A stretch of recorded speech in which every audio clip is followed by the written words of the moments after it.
Dans le cas que je vais vous montrer ici, j'ai fait un truc extrêmement simple. C'est que, vous voyez, je vais cliquer sur ce lien, vous pouvez le faire en même temps que moi. J'ai juste mis une base de données d'exemple sur un Google Sheet. D'accord? Donc, vous voyez, c'est extrêmement simple. J'ai ici les agences, en fait, de dépenses. Donc, ça, en fait, ça correspond aux entités de mon organisation.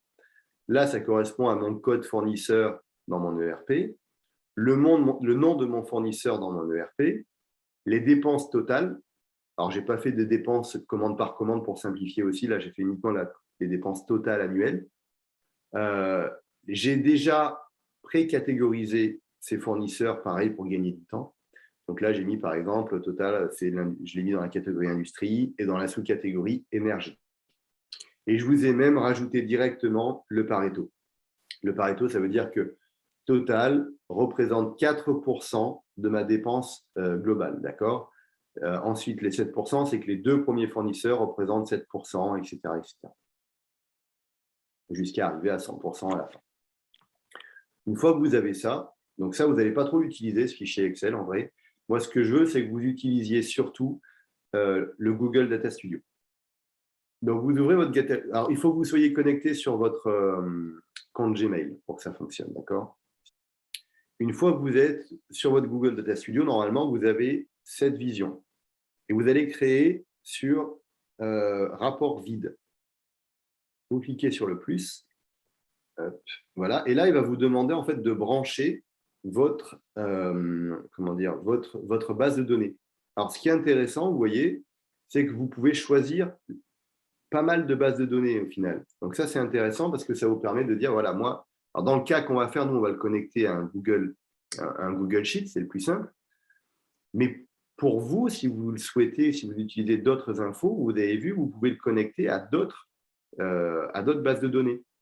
Vous pouvez importer vos propres fichiers, par exemple un fichier CSV. Vous pouvez le connecter à un Google Cloud, à une base MySQL, etc., etc. D'accord, même à votre YouTube, si vous avez une chaîne YouTube, vous pouvez le connecter. Si vous avez des sites Internet, vous pouvez le connecter à Google Analytics, etc. Donc, nous, ce qu'on va faire dans l'exemple, on va uniquement le connecter à un Google Sheet. Donc, vous cliquez dessus. Là, ça va vous demander, en fait, de le connecter à une base de données. Alors, par défaut, ça va vous lister, je pense, toutes les feuilles de calcul que vous avez dans votre compte Google.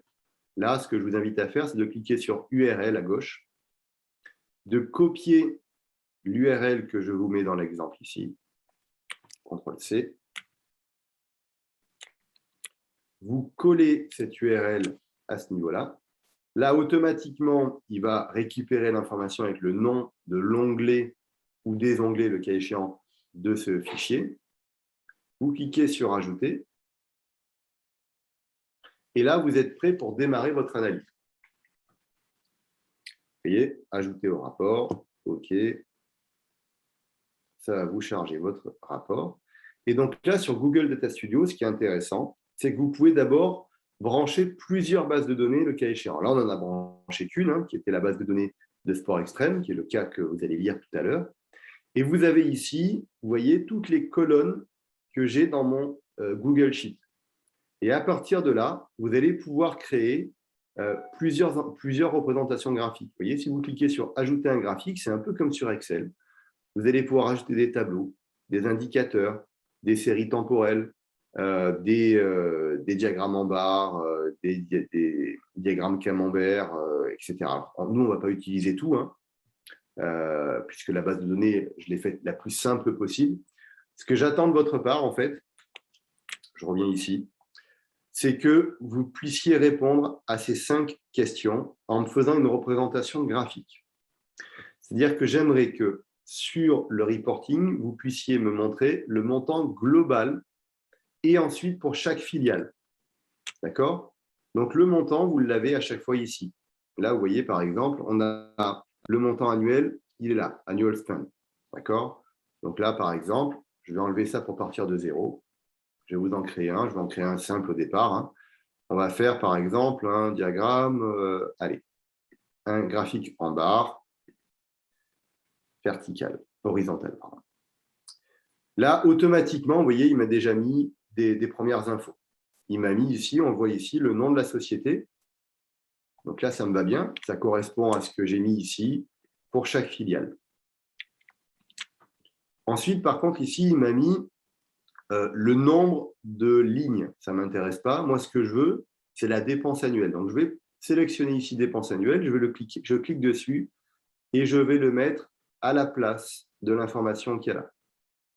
Et vous voyez ici, automatiquement, je vois que mon montant annuel s'est rajouté à cette information. Donc là, je vois ici, par exemple, que ski extrême représente 55 millions en termes de dépenses achats.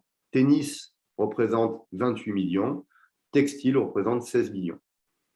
Et quand je vais dans style, ici, si je le souhaite, je peux ensuite ajouter des informations. D'accord? Donc là, c'est comme sur Excel. Vous allez pouvoir rajouter des informations sur est-ce que je veux voir afficher je sais pas, les nombres, etc. Donc, c'est vous qui décidez tout ça. On va afficher les libellés de données. Si je clique dessus, on voit automatiquement que les libellés vont s'afficher.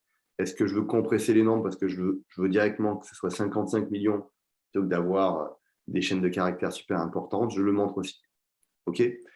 Donc, je ne vais pas vous faire une formation moi-même sur Google Data Studio parce que j'aimerais que ce soit vous, en fait, qui soyez curieux et qui essayez de trouver les solutions. Vous avez tout sur Internet pour savoir comment ça fonctionne. Il y a des tutos. Il est relativement simple d'utilisation malgré tout. Vous allez travailler en groupe. Donc, l'idée, c'est qu'à 3 ou 4 cerveaux, vous allez pouvoir trouver des informations. Et j'aimerais que vous travailliez sur ce cas maintenant.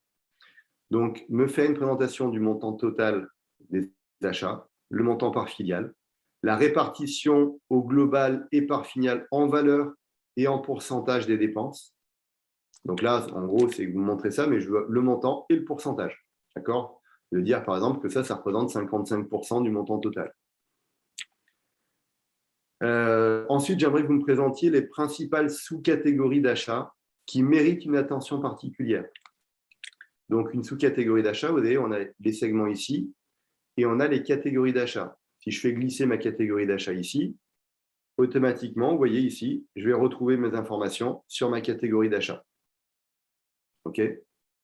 Hop, je peux bouger mon graphique et ici, je vois visuellement que j'ai équipement industriel et maintenance qui représente le montant de dépenses le plus important.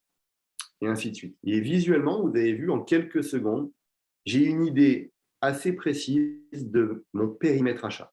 Et c'est vraiment ça que je veux que vous visualisez. C'est ça le plus important dans une cartographie des achats. J'ai vu hier que parmi votre groupe, il y avait beaucoup de personnes qui travaillaient sur de l'analyse de données. Donc, c'est intéressant. Je sais que vous ne travaillez pas tous sur de l'analyse de données de dépenses achats, mais ce qui m'intéresse, c'est que vous ayez cette perspicacité de se dire j'ai une base de données brute, j'ai un fichier Excel avec plein de données, et je peux, en quelques minutes, créer des graphiques qui vont me simplifier en fait toute cette donnée-là pour que je puisse avoir une idée sur quoi prioriser. Donc là, par exemple, j'ai tout mon équipement industriel. Ma question, ça va être, mais j'ai 17 millions, mais sur combien de fournisseurs? Combien de fournisseurs, finalement, représentent ces 17 millions? Est-ce que j'en ai beaucoup? Est-ce que j'en ai peu? Donc là, j'ai peut-être rajouté une donnée, nombre de fournisseurs. D'accord? Donc là, je vois par exemple, catégorie, je dépense 17 millions pour 752 fournisseurs. Là, quand vous êtes acheteur, à vue d'œil, vous dites, mais il n'y a aucune concentration fournisseur. Donc là, il y a un problème. D'accord? Là, c'est une représentation graphique. Vous allez pouvoir rajouter plein de représentations graphiques complémentaires pour vous donner une idée. D'accord? Par exemple, je rajoute un graphique ici. Hop, là, ça fonctionne pareil. J'ai mon graphique. À gauche, je vais avoir mes éléments. Je vais prendre par exemple mon nom de fournisseur. Je vais le mettre ici. Hop, je vais y arriver. Non, je vais mettre là, pardon. Hop, je vais mettre les dépenses. Dépenses, hop, je le mets là. Là, il m'en met qu'une dizaine, mais par exemple, j'ai envie de me dire, attends, je n'ai pas envie d'en voir une dizaine, j'ai envie d'en voir beaucoup plus, moi. Donc là, je vais dans Style. Je vais sélectionner le nombre de vues que je veux. Tu vois, ici, il y a 10 barres, je vais en mettre par exemple 1000. Hop. Vous allez voir ici, vous voyez, on voit la concentration des fournisseurs, vous la voyez direct. voyez ici que les premiers fournisseurs représentent énormément. Vous voyez, Manpower représente 3 millions, etc. etc. L'idée, c'est vraiment que vous jouiez en fait avec l'outil. D'accord? Il n'y a pas de bonne réponse. La bonne réponse, c'est que vous ayez un reporting qui visuellement permette de passer des messages. D'accord? C'est de se dire, par exemple, visuellement, on voit tout de suite que la principale famille d'achat, c'est celle-ci. Ici, on a beaucoup de fournisseurs, alors que sur le deuxième, vous voyez, pour une dépense qui est presque équivalente, on n'a que 27 fournisseurs. Donc là, on est beaucoup plus concentré. Plus on est concentré, plus on a de pouvoir de négociation chez le fournisseur. C'est ça que vous devez garder en tête. C'est un exemple de stratégie, il y en a plein. Donc, je vous rappelle là, pareil, le but, c'est que vous regardez la vidéo, ici. Alors, ce n'est pas une vidéo qui vous montre comment fonctionne Google Data Studio, c'est une vidéo qui vous montre pourquoi une cartographie des achats est importante. Ensuite, vous travaillez sur cette cartographie des achats.